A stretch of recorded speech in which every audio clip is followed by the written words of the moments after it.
समाज का मतलब किसी एक जाति विशेष से नहीं होता है।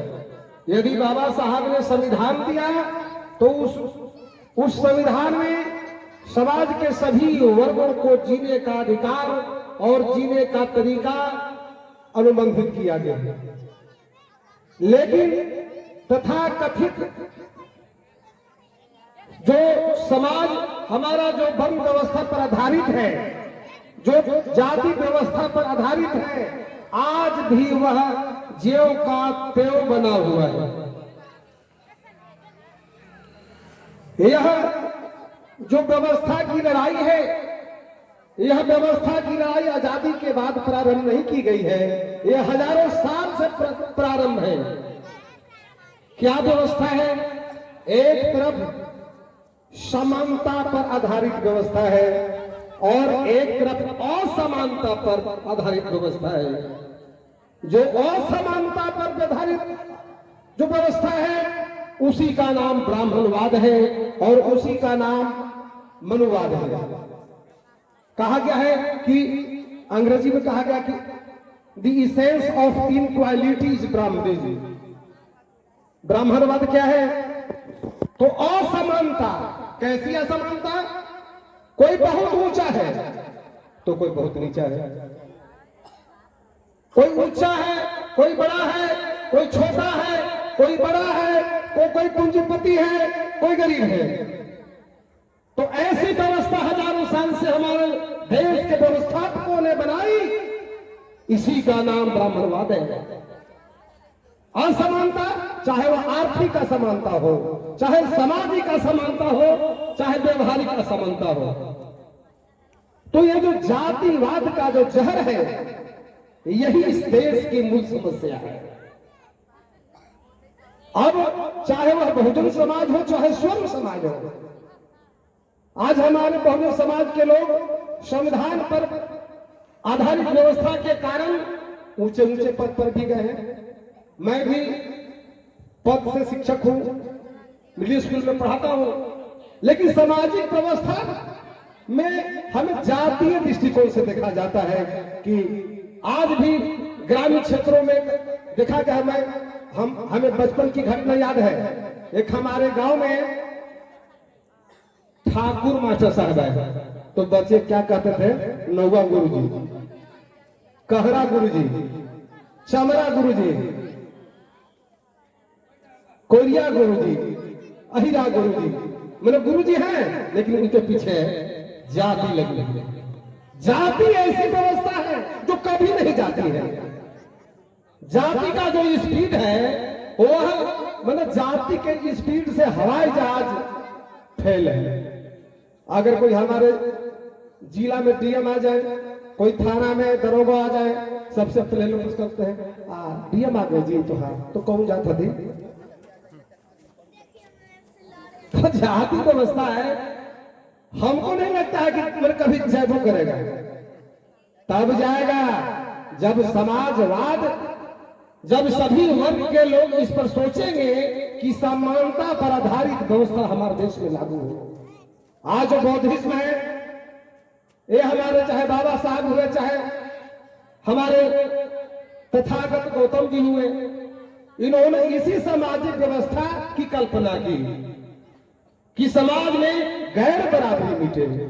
लेकिन आज तक जो व्यवस्था बनी है, आज भी गैर बराबरी की बात है। लेकिन कहा गया कि शिक्षा वह शेरनी का दूध है, जो पिएगा वही दहाड़ेगा।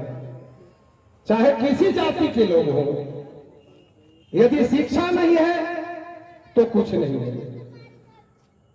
हम भी सरकारी शिक्षक हैं, हम भली भांति जानते हैं कि स्कूल में, सरकारी विद्यालय में मध्याह्न भोजन क्यों चलाया जा रहा है, लेकिन हम सरकार के विरोध नहीं कर सकते हैं क्योंकि व्यवस्था से बंधे हुए हैं। तो कहीं न कहीं सरकार की भी साजिश है कि ग्रामीण क्षेत्र का शिक्षा का जो ऋण है, ये एससी का ऋण है, जो ओबीसी का ऋण है, इतना टूट जाए कि ऊपर जयबे न करे। और जयबो करे तो चपरासी बने, पियून बने, क्लर्क बने, हम ज्यादा से ज्यादा टीचर बन जाए, हल्का फुल्का प्राइमरी स्कूल में और मिडिल स्कूल में। इसलिए कि कॉलेज में तो जयबे नहीं करेगा। कॉलेज की व्यवस्था अलग है, जैसे जज की कुर्सी की व्यवस्था है।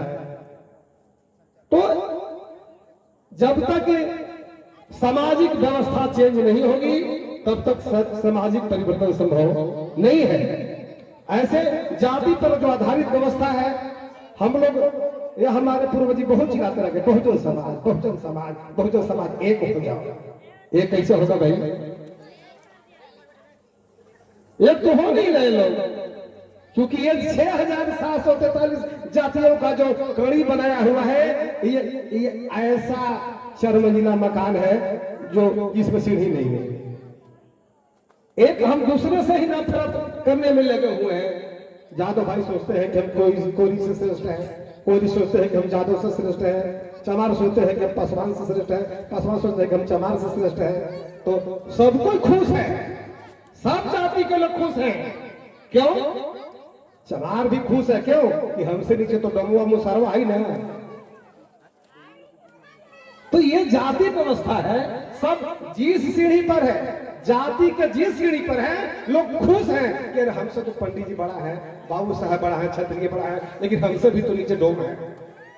यह व्यवस्था जब तक चेंज नहीं होगी, समाज में सामाजिक परिवर्तन संभव नहीं है। और इसे तोड़ने के लिए ऐसा नहीं है, अगर मान लीजिए कि यदि कोई शेड्यूल कास्ट का प्रधानमंत्री भारत में बन जाएगा तो क्या सर्व समाज को भारत से आउट कर दिया जाएगा? नहीं। संविधान यह नहीं कहता है। संविधान कहता है कि संख्या के अनुसार भागीदारी होनी चाहिए। जितनी हमें संख्या है उतना आर्थिक व्यवस्था में, सामाजिक व्यवस्था में, पूंजीवाद की व्यवस्था में हमें हिस्सेदारी चाहिए। यदि कोई 3% है तो उसको 3% चाहिए। अगर कोई 52% है तो 52% चाहिए। लेकिन सामाजिक परिवर्तन तब तक संभव नहीं है जब ओबीसी के समाज, जब तक लोग अपनी पहचान, अपने को पहचानेंगे नहीं कि मैं कौन हूं। पहचान इसलिए नहीं है कि ओबीसी समाज के भाई अपने को शूद्र मानने को तैयार नहीं है। सीधी सी बात है, ग्रामीण क्षेत्र में लोग कहेंगे कि शूद्र कौन है, तो शूद्र का मतलब सीधे लोग समझते हैं कि समाज जो साथ दो भुजा पासी है। लेकिन बाबा साहब ने संविधान में क्या लिखा? ये अनुसूचित जाति है, ये सामाजिक व्यवस्था से दूर थे, इसलिए ये अछूत बने हुए थे। तो जो अनुसूचित जाति को रिजर्वेशन प्राप्त है, यह अलग व्यवस्था गोलमेज सम्मेलन से लड़के बाबा साहब ने लिया कि ये व्यवस्था, ये वर्ण व्यवस्था से बाहर के लोग हैं, इसे इनको बाहर से शक्ति चाहिए।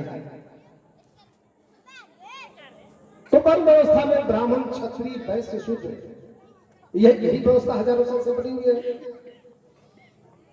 लेकिन पूरे भारत के, समस्त भारत के लोगों को वेद शास्त्रों द्वारा एक ही नाम दिया गया था, शूद्र। जब तक हम लोग अपने को पहचानेंगे नहीं कि शूद्र कौन है, अछूत कौन है, तब तक सामाजिक व्यवस्था का परिवर्तन संभव नहीं है। साथियों, नेशनल जनमंच को सब्सक्राइब करें, साथ ही बेल आइकन की घंटी को बजाएं।